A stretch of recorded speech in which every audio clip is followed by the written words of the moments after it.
Saudara sekalian, warga jemaat GKNF, saudara sekalian yang secara pribadi mengikuti ibadah live streaming hari ini hari Tuhan, bersyukur bersama-sama kita bisa bertemu melalui pelayanan GKNF pagi ini.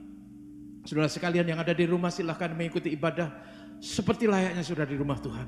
Duduk dengan manis, mengikuti ibadah dengan segala kesungguhan dari awal sampai akhir. Saudara sekalian, mari kita mulai ibadah kita semua berdiri.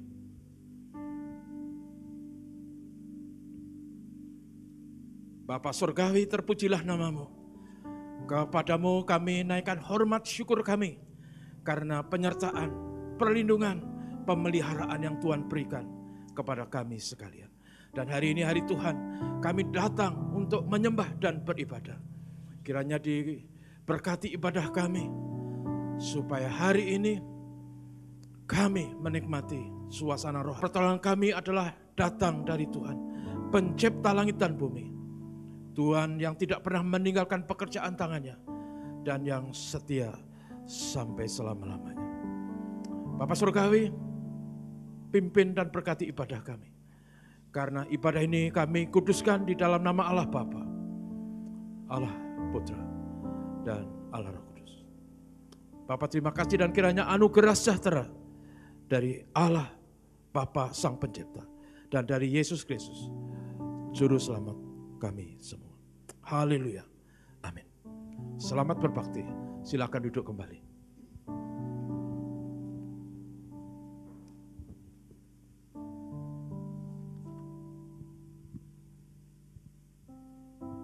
Shalom Bapak Ibu Saudara yang tengah mengikuti ibadah live streaming ini dimanapun berada. Keluarga-keluarga di klaster, jemaat yang ada di luar kota Yogyakarta, para mahasiswa dan para alumni GKNF dimanapun berada, dan jemaat lansia Adiuswo. Kiranya Bapak Ibu Saudara semuanya tetap sehat, tetap semangat, dan tetap menjadi berkat dimanapun Bapak Ibu Saudara berada. Bapak Ibu Saudara, walaupun secara fisik kita tidak dapat bersama-sama beribadah di gereja, tetapi kita tetap ada di dalam kesatuan hati. Seperti apa yang disampaikan oleh Bapak Pendeta Emeritus Hartoyo tadi, dikatakan bahwa hadirkan atmosfer gereja di rumah Bapak Ibu Saudara sekalian. Jadi Bapak Ibu dengan penuh hikmat menghadirkan suasana di gereja di rumah Bapak Ibu Saudara-saudara. Baiklah Bapak Ibu sekalian, kita akan mulai ibadah kita di pagi hari ini dan kita akan memuji Tuhan dengan penuh semangat dengan pujian Puji Allah Bapa yang Maha Kuasa. Kita pujikan baik 1, 2, dan 3.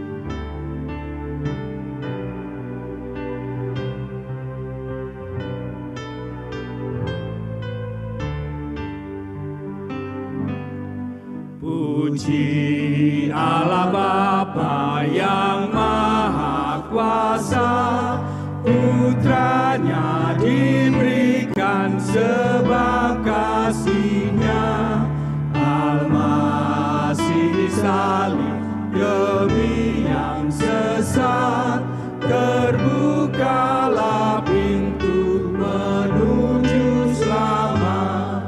Pujian sabdanya, pujian mulia, giranglah manusia, marilah menghadap yang Maha Kudus, diangkat Putra Allah Sang Penebus.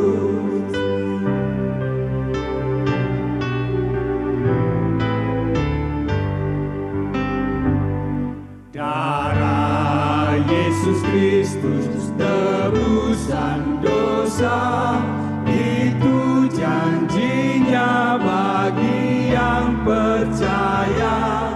Yang paling durhaka bila bertobat, di saat itulah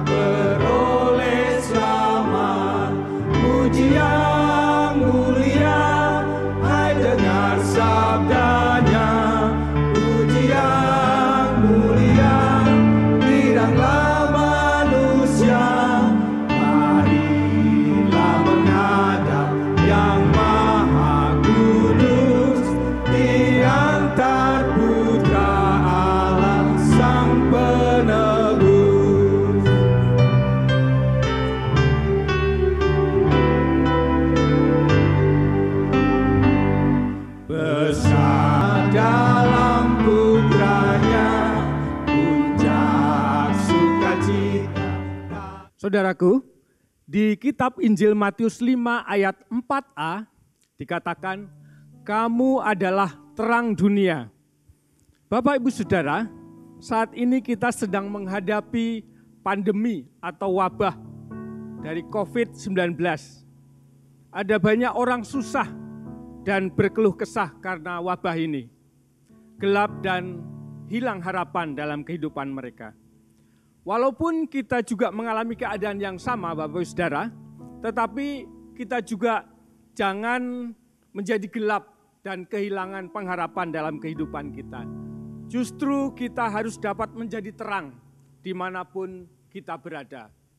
Pujian jadikan aku pancaran berkat menjadi pujian sebelum kita masuk di dalam doa syafaat kita.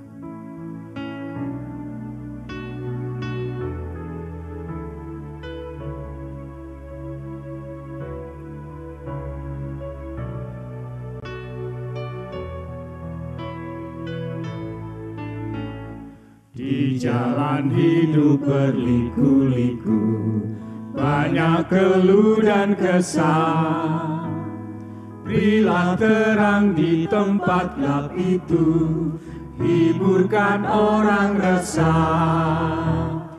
Jadikan aku pancaran terang-Mu, juga pengantar berkat-Mu.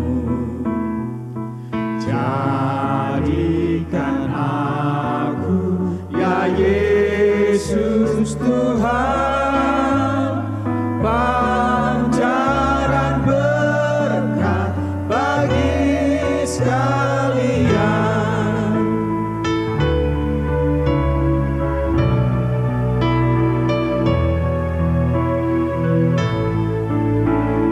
Hai, beritakan kisah kasih Tuhan dan pengampunan penuh. Pasti orang lain diyakinkan oleh kehidupan-Mu. Jadikan aku pancaran terang-Mu, juga pengantar berkat-Mu. Jadikan aku, ya Yesus Tuhan, pancaran berkat bagi sekalian.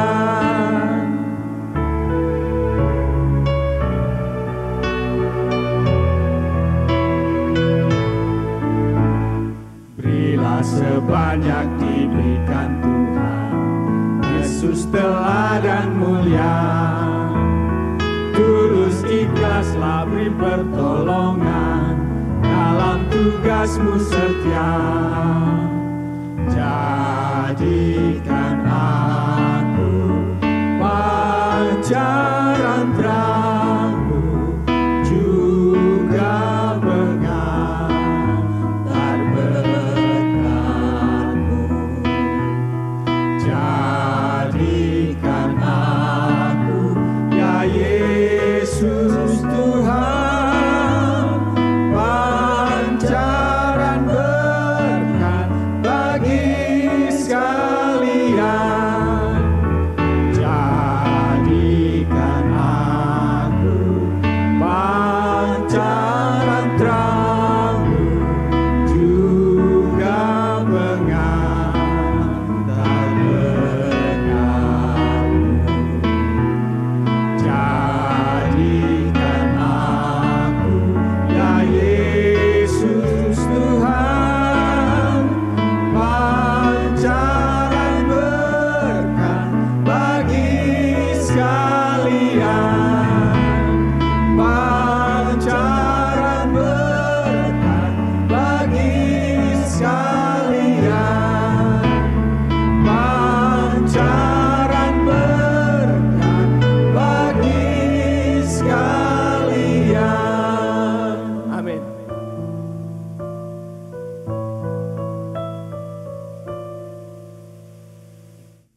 mohon rahmat dan kemurahan Tuhan, supaya berbagai upaya kami Tuhan berkati, supaya sungguh-sungguh Tuhan anugerah-Mu dinyatakan. Satu sisi juga biarlah kami belajar bahwa sesungguhnya kemampuan kami, teknologi kami, ilmu pengetahuan kami sangat terbatas dan kami perlu campur tangan dan intervensi dari Tuhan, pribadi yang memiliki kuasa yang tidak terbatas itu. Bapa di surga, khususnya kami juga berdoa bagi bangsa dan negara kami Indonesia. Bangsa kami sudah mulai menerapkan kenormalan baru. Satu sisi kebijakan itu baik untuk kembali membangkitkan roda perekonomian bangsa. Tapi sisi yang lain kami juga khawatir karena kasus penularan yang juga terus terjadi dan bahkan semakin meningkat.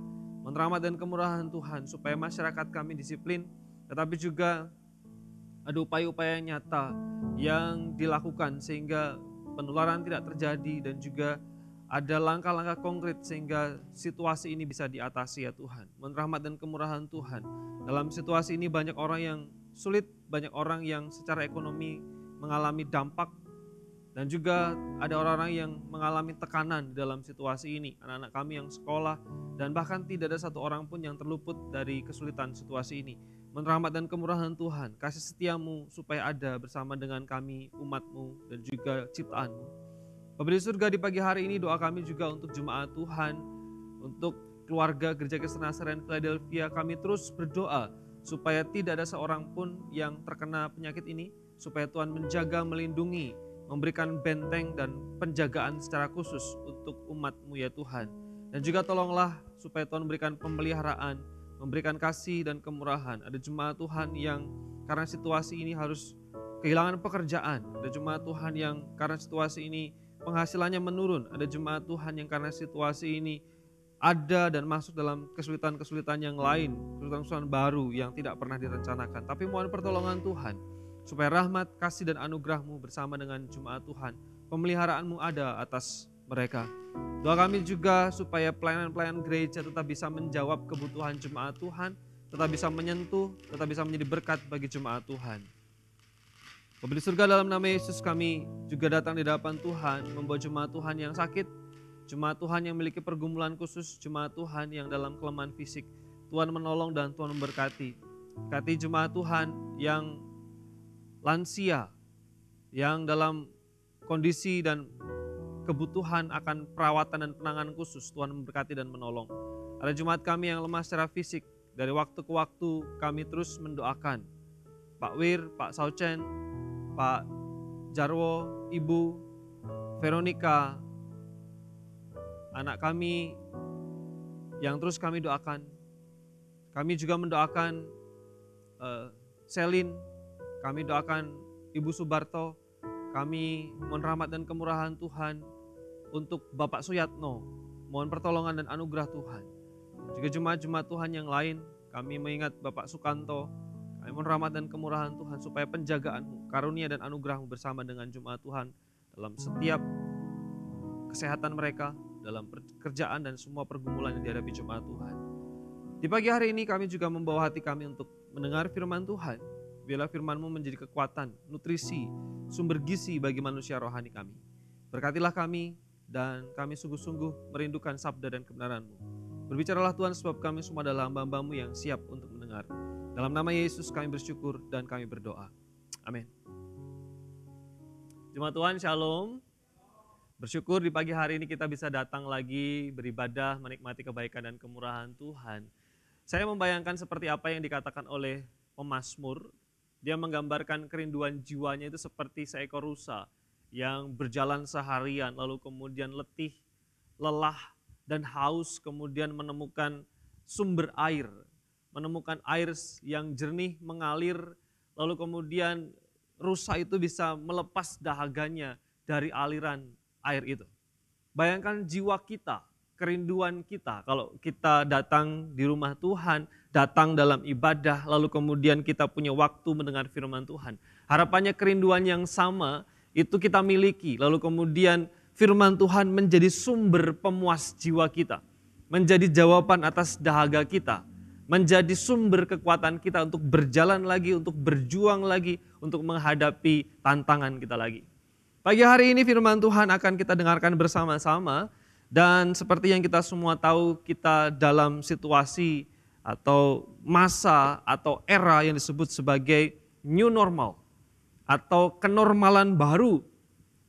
Dulu ada yang lumrah, sekarang tidak lumrah. Dulu ada yang wajar, sekarang menjadi tidak wajar. Yang dulu tidak wajar, sekarang wajar. Sebagai contoh, seperti yang saya ceritakan di hari Rabu yang lalu di waktu angkringan. Kita biasanya kalau ketemu orang, kita salaman, kita menyapa, kita berbicara dekat-dekat gitu ya. Tapi sekarang, yang dulu normal sekarang menjadi tidak normal. Kalau salaman menjadi aneh, kalau salaman menjadi tidak biasa, kalau orang ngomong dekat-dekat menjadi tidak biasa. Kita hidup di dalam kenormalan baru, kita hidup di dalam cara, di dalam interaksi dengan pola yang baru. Tetapi izinkan saya pagi hari ini mengajak kita semua untuk memikirkan satu ide, satu gagasan, bukan tentang new normal, tetapi tentang normal yang seharusnya. Ini judul firman Tuhan pagi hari ini, normal yang seharusnya. Secara khusus berhubungan dengan kekristenan adalah bagaimana kehidupan Kristen yang seharusnya, yang normal, yang sesuai dengan firman Tuhan. Untuk menjelaskan tentang kenormalan yang seharusnya ini, izinkan saya memberikan contoh kepada kita. Misalnya berbicara tentang tekanan darah. Maka WHO memberikan rumusan, formula tekanan darah normal bagi orang dewasa, ini standar nasional di mana-mana. Tekanan darah normal untuk orang dewasa adalah 120/80 mm Hg. Ini menurut WHO, di mana-mana yang normal seperti ini. Tapi saya pernah mendengar ada orang yang menyampaikan, bagi saya yang normal itu kalau 100/80. Bagi saya yang normal atau 130/80 itu normal bagi saya. Atau 140/90 itu normal bagi saya gitu ya. Itu sebenarnya bukan normal yang seharusnya. Normal yang seharusnya adalah 120/80 itu normal yang seharusnya. Tetapi di luar sana ada kenormalan-kenormalan yang lain. Tapi kita akan merujuk ke normal yang seharusnya. Kalau kita bicara tentang kekristenan, sebenarnya Kristen yang normal seharusnya seperti apa? Kekristenan yang sesuai dengan firman Tuhan seperti apa? Teks firman Tuhan yang kita baca adalah Kisah Para Rasul pasal yang kedua, ayat 41 sampai dengan ayat yang ke-47. Kalau Bapak Ibu dan Saudara semua membaca firman Tuhan ini, memperhatikan konteksnya, di pasal 2 bicara tentang Pentakosta. Jadi tidak jauh dari peristiwa Pentakosta. Lalu kemudian diceritakan bagaimana kondisi jemaat pertama kali, jemaat yang dicatat dalam firman Tuhan, kehidupan normal mereka seperti apa. Firman Tuhan berkata seperti ini, cara hidup jemaat yang pertama. Orang-orang yang menerima perkataannya itu memberi diri dibaptis, dan pada hari itu jumlah mereka bertambah kira-kira 3.000 jiwa. Mereka bertekun dalam pengajaran rasul-rasul dan dalam persekutuan, dan mereka selalu berkumpul untuk memecahkan roti dan berdoa. Maka ketakutanlah mereka semua, sedang rasul-rasul itu mengadakan banyak mujizat dan tanda. Dan semua orang yang telah menjadi percaya tetap bersatu, dan segala kepunyaan mereka adalah kepunyaan bersama. Dan selalu ada dari mereka yang menjual harta miliknya, lalu membagi-bagikannya kepada semua orang sesuai dengan keperluan masing-masing. Dengan bertekun dan dengan sehati mereka berkumpul tiap-tiap hari dalam bait Allah. Mereka memecahkan roti di rumah masing-masing secara bergilir dan makan bersama-sama dengan gembira dan dengan tulus hati, sambil memuji Allah. Mereka disukai semua orang, dan tiap-tiap hari Tuhan menambahkan jumlah mereka dengan orang-orang yang diselamatkan. Demikian jauh pembacaan firman Tuhan. Berbahagialah kita yang mendengar, merenungkan dan melakukan dalam kehidupan sehari-hari. Jemaat yang terkasih dalam Tuhan, teks ini berbicara tentang kehidupan normal, kehidupan Kristen yang seharusnya. Ada beberapa ciri kehidupan normal Kristen yang seharusnya. Kalau kita membaca teks firman Tuhan tadi, kita menemukan firman Tuhan ini mengatakan bahwa ketika Rasul Petrus berkhotbah di hari Pentakosta, lalu kemudian ada respon dan firman Tuhan yang ditaburkan itu menghasilkan buah. Dan buahnya adalah orang-orang menerima perkataan Petrus lalu kemudian memberi diri dibaptis. Kehidupan Kristen yang seharusnya, kehidupan Kristen yang sesuai dengan petunjuk firman Tuhan adalah kehidupan Kristen yang diwarnai dengan pertobatan. Perhatikan firman Tuhan di sana ketika Rasul Petrus menyampaikan firman Tuhan. Kemudian firman Tuhan itu bekerja seperti apa yang Tuhan katakan. Firman yang keluar tidak pernah kembali dengan sia-sia. Dan firman itu menjamah, menyentuh orang-orang lalu kemudian ada reaksi. Firman Tuhan itu menjadi benih, menjadi biji yang bertumbuh akhirnya menghasilkan buah. Dan buahnya adalah pertobatan. Tandanya apa? Mereka bertobat, firman Tuhan mencatat dengan jelas bahwa mereka memberi diri dibaptis. Baptis dalam konteks Alkitab selalu bicara tentang tanda untuk hidup baru, tanda untuk mati lalu kemudian bangkit dengan kehidupan yang baru, tanda merelakan diri untuk disucikan, tanda proklamasi bahwa saya menyerahkan diri kepada Tuhan. Jadi teks firman Tuhan mencatat bahwa ketika firman Tuhan disampaikan, lalu kemudian orang-orang meresponi dengan pertobatan. Yang menarik adalah di sana, pertobatan juga mewarnai pelayanan dan juga kehidupan jemaat mula-mula. Kalau kita melihat di dalam ayat yang ke-47 dikatakan bahwa setiap hari Tuhan menambahkan mereka dengan orang yang diselamatkan. Kehidupan Kristen yang normal adalah kehidupan yang bertobat tetapi juga menghasilkan pertobatan orang lain. Kehidupan Kristen yang seharusnya, kehidupan Kristen yang sesuai dengan firman Tuhan adalah kehidupan yang diwarnai dengan pertobatan dan menghasilkan pertobatan orang lain. Ini bagian yang penting. Jadi ketika kita menjadi Kristen bukan hanya bicara tentang agama, bicara tentang identitas, bicara tentang rumah ibadahnya di mana, ibadahnya hari apa, lalu kemudian cara ibadahnya seperti apa. Tidak. Tapi kehidupan Kristen yang seharusnya, kehidupan Kristen yang normal dengan kenormalan yang seharusnya adalah kehidupan Kristen yang diwarnai dengan pertobatan. Kalau Kristen tapi tidak bertobat, itu Kristen abnormal. Kalau Kristen tidak diwarnai dengan penyerahan diri dan kehidupannya sama dengan kehidupan masa lalu, itu Kristen yang sebenarnya abnormal. Firman Tuhan mengajarkan, kehidupan Kristen adalah kehidupan yang diwarnai dengan kebaharuan hidup. Kata Kristen sendiri berasal dari bahasa Yunani Kristianos yang artinya milik Kristus. Menyerahkan hidup kepada Kristus dan meneladani Kristus sebagai pusat kehidupannya. Jadi Kristen harus identik dengan pertobatan. Kristen tidak identik dengan kalung salib, baju bertulisan nama gereja, semboyan gerejawi, tapi Kristen, ciri khas utamanya, kehidupan Kristen yang seharusnya adalah kehidupan Kristen yang diwarnai dengan pertobatan. Apakah saya Kristen? Ciri kenormalan Kristen adalah ditunjukkan dengan sudahkah saya bertobat, meninggalkan kehidupan yang lama, meninggalkan dosa, dan hidup berserah kepada Tuhan. Suatu ketika ada seorang pemabuk yang bernama Otis. Setiap hari mabuk. Setiap hari yang dicari adalah alkohol sampai dia menjadi pecandu alkohol. Lalu kemudian suatu ketika dia mendapatkan kesempatan untuk menerima hadiah. Syaratnya adalah Otis harus bisa menunjukkan kalau dia bukan pemabuk, dia waras. Tidak dipengaruhi oleh alkohol. Lalu kemudian teman dekatnya mengatakan kamu bisa. Caranya adalah dengan kamu mencukur brewokmu yang selama ini enggak kamu cukur. Kamu mengganti baju yang sebelumnya beraroma alkohol dengan baju baru. Kamu memotong rambutmu, disisir rapi, lalu kemudian pakai parfum sehingga tidak tercium bau alkohol. Lalu kamu nanti ikut wawancara supaya kamu kedapatan layak untuk menerima hadiah.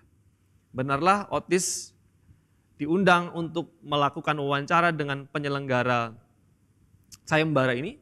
Ketika diwawancara betul, dia bisa menunjukkan kalau secara fisik dia sehat, tidak nampak seperti seorang pemabuk. Lalu kemudian percakapannya baik dan lain sebagainya. Akhirnya Otis diberikan hadiah. Ya. Tapi yang menarik adalah 3 hari kemudian dia ditangkap di dalam sebuah bar. Lalu kemudian karena melakukan keonaran dijebloskan dalam penjara. Gitu ya. Beberapa hari yang lalu dia nampak waras tetapi tidak waras sesungguhnya.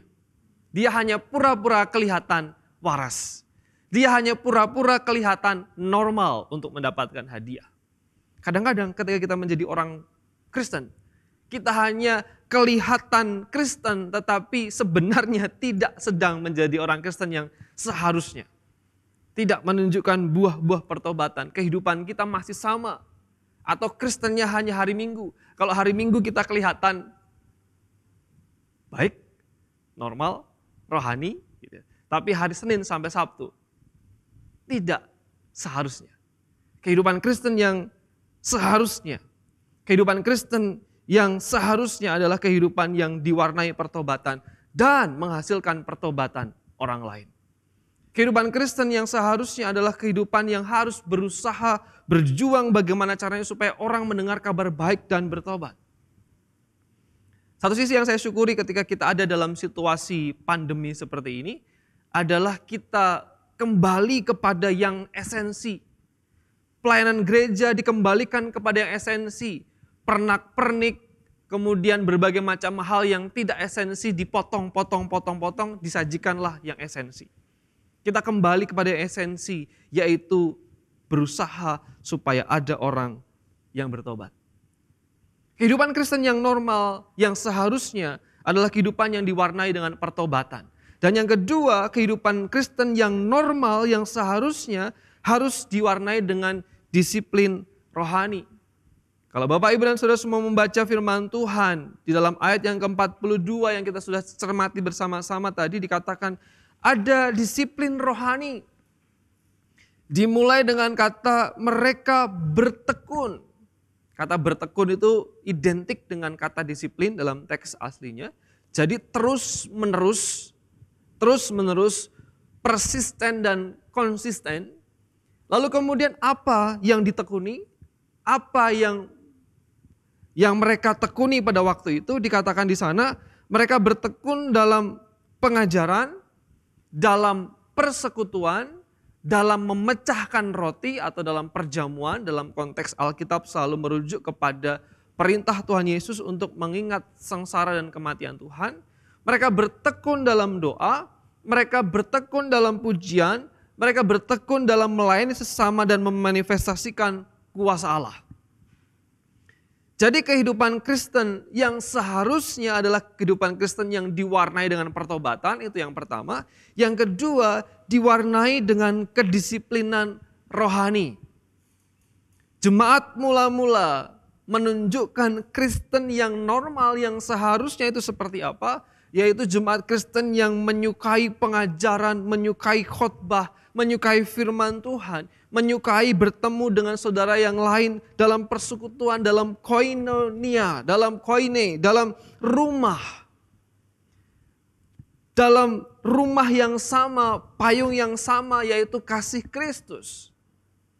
Lalu kemudian jemaat yang bertekun dalam mengingat kematian Kristus, karya Kristus, kebangkitan Kristus, dan berfokus kepada Kristus.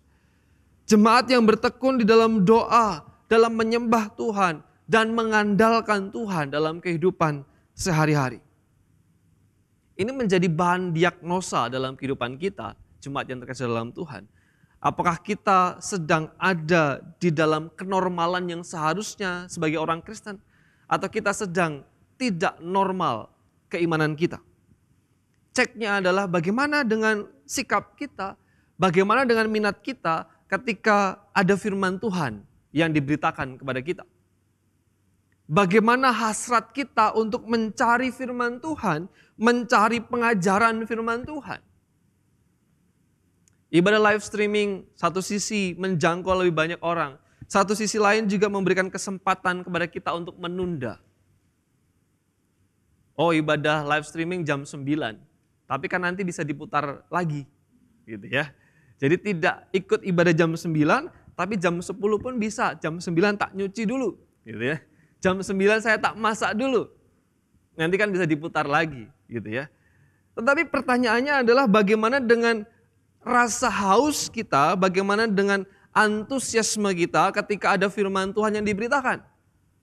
Kalau pagi-pagi hari kita bangun, kira-kira apa yang membuat kita semangat? Mencari firman Tuhan dulu, mencari kopi dulu, mencari bahan bacaan dulu, mencari HP dulu, atau yang lain. Kehidupan Kristen yang sehat, yang normal adalah punya kehausan, kerinduan akan pengajaran firman Tuhan. Kalau pagi-pagi jam 6 biasanya kita mengirim renungan ke Jumat gitu ya. Ketika lihat, wah dari gereja, wah dari Bang Ucok linknya ini ya. Ini khotbahnya Pak Bako dilewati. Gitu. Kalau ada yang lain muncul misalnya informasi tentang video lucu langsung cepat-cepat diputar gitu ya. Informasi tentang harga sembako murah cepat-cepat dilihat. Tapi kalau ada khotbah dari Pak Bako, dari Pak Billy, Pak Har dilewati dulu gitu ya. Bagaimana dengan antusiasme kita? Kita antusias tidak dengan pengajaran. Kita antusias tidak dengan persekutuan, dengan ibadah. Antusias tidak dengan mengingat karya Tuhan, dengan doa-doa kita, dengan pujian-pujian kita. Dan juga bagaimana kita mengandalkan Tuhan. Kedisiplinan rohani harus menjadi warna di dalam kekristenan kita. Disiplin, tertib secara rohani. Saya mengingat satu kisah yang disampaikan oleh mantan presiden kita, Pak Abdul Rahman Wahid atau Gus Dur. Di salah satu konferensi lintas agama di Brisbane, Gus Dur mengutip satu anekdot tentang seorang pendeta. Gus Dur mengatakan suatu ketika ada seorang pendeta yang gemar berburu. Lalu kemudian dia pergi ke tengah hutan mencari harimau untuk ditembak. Tapi karena dia belum terlalu lihai berburu harimau, akhirnya beberapa kali dia menembak tidak kena sasaran. Dan alhasil pendeta ini dikejar oleh harimau. Pendeta ini lari tunggang langgang, dia berusaha kabur dari kejaran harimau. Sampai suatu ketika dia ada di pinggir jurang. Kalau mau lompat, dia mati. Kalau dia tetap di situ, dia diterkam harimau. Apa yang dia bisa lakukan? Yang dia lakukan adalah dia berlutut dan berdoa mohon pertolongan Tuhan. Tuhan tolong saya. Dia berseru memuji Tuhan, minta pertolongan Tuhan. Lalu amin. Yang menarik adalah ketika dia mengatakan amin menurut Gus Dur, gantian dia melihat harimaunya tertunduk dan berdoa. Lalu kemudian sang pendeta bertanya kepada harimau, loh kenapa kamu ikut-ikutan berdoa? Harimaunya mengatakan, karena saya harimau Kristen. Bukankah kalau Kristen itu sebelum makan berdoa dulu? Jadi saudara mendemonstrasikan kehidupan rohani, disiplin rohani bukan ketika kita dalam situasi tertentu saja. Ketika kepepet baru berdoa, ketika kepepet baru memuji Tuhan, ketika kepepet baru dengan firman Tuhan, tapi disiplin rohani berarti kehidupan yang kita lihat di sana, pengajaran, persekutuan, memecahkan roti, doa, pujian, itu dilakukan setiap hari, setiap waktu, dan setiap saat. Kehidupan Kristen yang normal, yang seharusnya, yang sesungguhnya adalah kehidupan Kristen yang diwarnai dengan pertobatan, disiplin rohani, dan yang ketiga adalah diwarnai dengan kesalehan sosial. Ini menarik.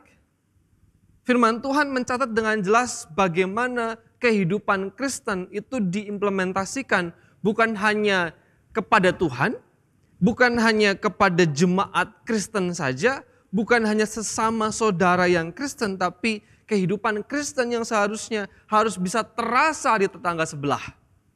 Harus bisa dicicipi oleh orang yang tidak kenal. Harus bisa dinikmati oleh orang-orang di luar gereja, di luar komunitas, di luar jemaat. Itu kehidupan Kristen yang normal, yang seharusnya. Firman Tuhan mengatakan dalam teks yang kita baca tadi, di sana ada kepedulian.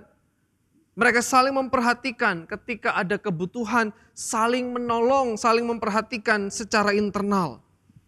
ada interelasi sesama orang percaya, ada keharmonisan. Dikatakan di sana mereka bersama-sama dengan gembira dan dengan tulus hati ketika mereka bersekutu, diwarnai dengan kegembiraan, diwarnai dengan sukacita, diwarnai dengan perasaan hangat dan nyaman. Tetapi juga di dalam ayat yang ke-47 dikatakan sambil memuji Allah dan mereka disukai semua orang. Artinya tidak hanya dalam komunitas Kristen, tapi orang di luar pun juga bisa mengecap kebaikan Tuhan, mengecap kasih Kristus melalui kehidupan mereka. Jemaat Tuhan, kehidupan Kristen yang seharusnya bukan hanya bisa dinikmati di dalam, tetapi juga harus dinikmati di tengah-tengah masyarakat. Kehidupan Kristen yang seharusnya adalah kehidupan Kristen yang memperhatikan hubungan dengan Tuhan, tetapi juga sesama orang percaya secara internal, ada kepedulian, ada kehangatan, ada keakraban, ada kasih, ada pengampunan, saling menolong, saling menopang, dan saling mendukung. Nah, ini yang perlu kita perhatikan bersama-sama. Jangan sampai menjadi orang Kristen yang justru sesama anggota jemaat berselisih. Ya, punya persoalan satu dengan yang lain. Persoalan komunikasi salah itu biasa, tapi jangan sampai menjadi beban, menjadi penghalang, apalagi dendam. Saya dendam, saya sakit hati, gitu ya. Dengan siapa? Dengan sesama jemaat. Waduh, saya punya musuh di mana? Di gereja. Waduh, punya musuhnya di gereja. Jangan sampai seperti ini. Kehidupan Kristen itu harus diwarnai dengan kehangatan, keramahan, kasih sesama orang percaya. Jangan sampai kalau datang ke gereja, dia duduk di mana ya? Oh, di kiri. Oke, kalau gitu saya duduk di kanan. Gitu ya. Dia keluar lewat mana ya? Pintu depan. Oke, kalau gitu saya keluar lewat pintu belakang. Dia ibadah jam berapa ya? Jam 7. Oke, kalau gitu saya ibadah jam 9. Jangan, Bapak Ibu dan saudara yang dalam Tuhan. Secara internal kita harus membangun kasih, kepedulian, kebersamaan, kehangatan di dalam.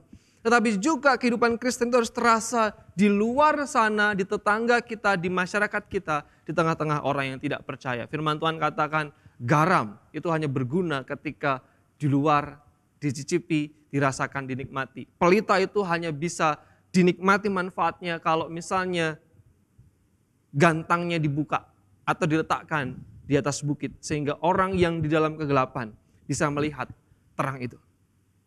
Ini kesempatan yang baik dalam situasi ini. Mendemonstrasikan kepedulian kita, peran kita, kesalehan kita di tengah-tengah masyarakat kita.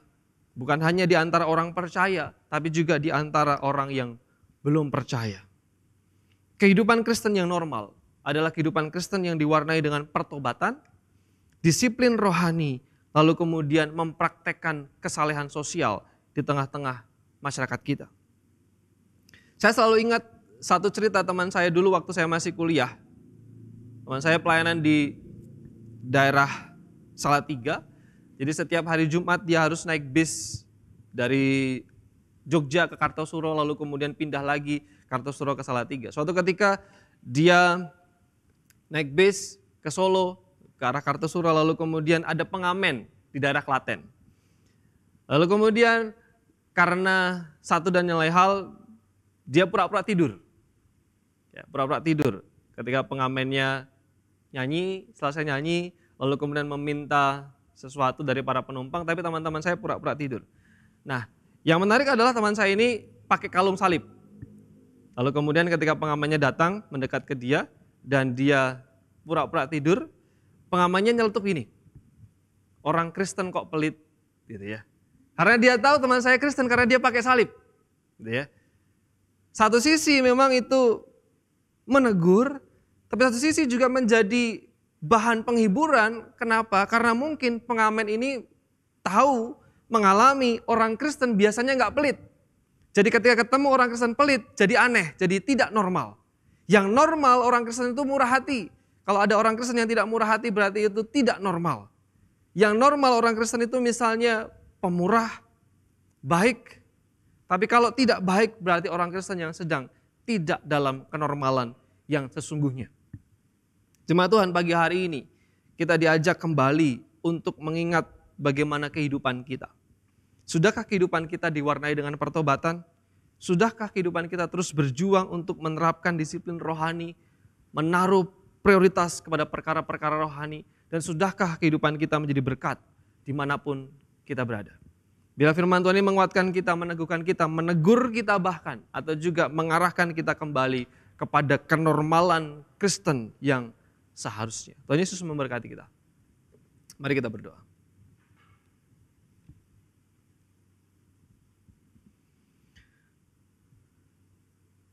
Bapa di surga, dalam nama Yesus kami bersyukur dan berterima kasih pagi hari ini karena kami diizinkan untuk merenungkan firman Tuhan, beribadah di dalam kesempatan yang istimewa ini. Meskipun kami terpisah secara jarak, tetapi kami dipersatukan di dalam roh dan hadirat Tuhan. Terima kasih untuk firman-Mu, bila firman Tuhan ini menjadi kekuatan, nutrisi, sumber iman di dalam kehidupan kami.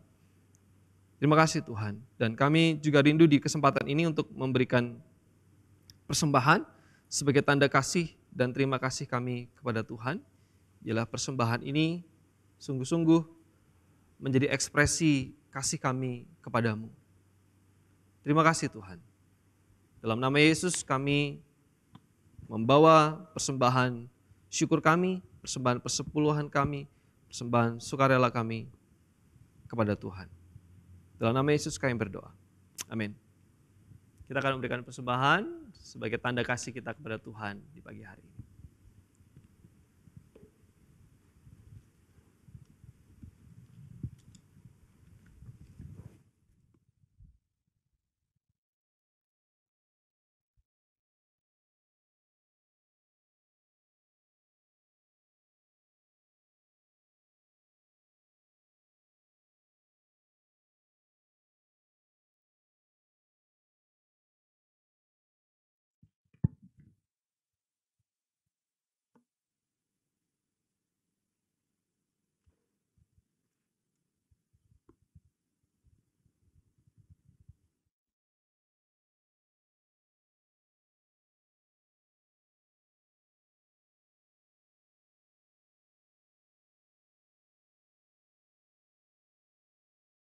Beribadah dan menyembah Tuhan.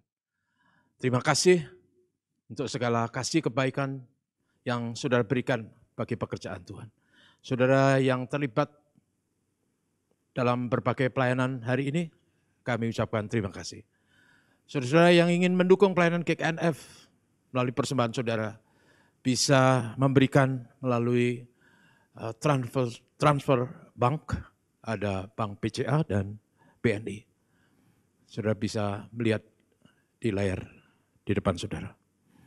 Saudara kita yang tinggal tidak berjauhan dari gedung gereja, bisa melakukan dengan beberapa cara.